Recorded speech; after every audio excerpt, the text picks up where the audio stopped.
মৃত্যুর পরের অজানা পথ পেরিয়ে যখন মুমিন বান্দাটি চোখ খুলল, তখন সে আর পৃথিবীতে নেই। তার সামনে এক অপূর্ব আলো, কোমল সুবাস আর অদ্ভুত শান্তি। দূরে এক সুরেলা কণ্ঠ ভেসে এল, ভয় করো না, আজ তোমার জন্য আনন্দের দিন। সে ধীরে ধীরে উঠে দাঁড়াল। সামনে বিশাল এক দরজা, ঝকঝকে মুক্তা আর সোনার নকশায় সাজানো। এটি জান্নাতের দরজা। দরজার কাছে দাঁড়িয়ে আছেন ফেরেশতারা, মুখে হাসি, চোখে মমতা। দরজা খুলে গেল। ভেতরে ঢুকতেই সে বিস্ময়ে হতবাক। সবুজ বাগান, নদীর মতো প্রবাহিত স্বচ্ছ পানি, যার নিচে রূপার মতো বালি ঝলমল করছে। পাখিরা মধুর সুরে গান গাইছে, কিন্তু সেই গান কানে নয়, মনে শান্তি দিচ্ছে।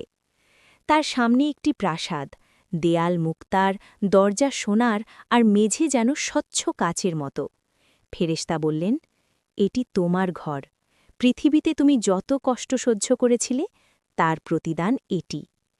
সে ভেতরে ঢুকে দেখে সেখানে তার প্রিয় মানুষরা অপেক্ষা করছে, যারা ঈমান নিয়ে দুনিয়া ছেড়েছিল। সবার মুখে হাসি, চোখে আনন্দের অশ্রু। সেখানে নেই কোনো দুঃখ, নেই কোনো অসুখ, নেই কোনো ভয়। তার হাতে একটি পেয়ালা দেওয়া হল। পানীয়টি এমন মিষ্টি যা কখনো কল্পনাও করা যায় না। এক চুমুকেই সব ক্লান্তি দূর হয়ে গেল। তারপর তাকে নিয়ে যাওয়া হলো এক উঁচু স্থানে।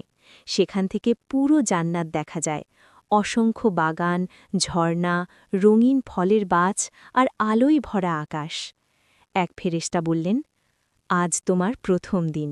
এখানে প্রতিটি দিন আগের দিনের চেয়েও সুন্দর হবে। এখানে তুমি চিরকাল থাকবে। সে তখন বুঝতে পারল, পৃথিবীর সামান্য কষ্ট, সামান্য ত্যাগ সবই সার্থক হয়েছে। তার হৃদয় ভরে উঠল শুক্রিয়ায়। সে বলল, আলহামদুলিল্লাহ, এটাই তো ছিল আসল জীবন। আর সেই মুহূর্তে তার মনে এমন শান্তি নেমে এলো, যা ভাষায় প্রকাশ করা যায় না। এভাবেই শুরু হল জান্নাতের প্রথম দিন, এক অনন্ত সুখের যাত্রা।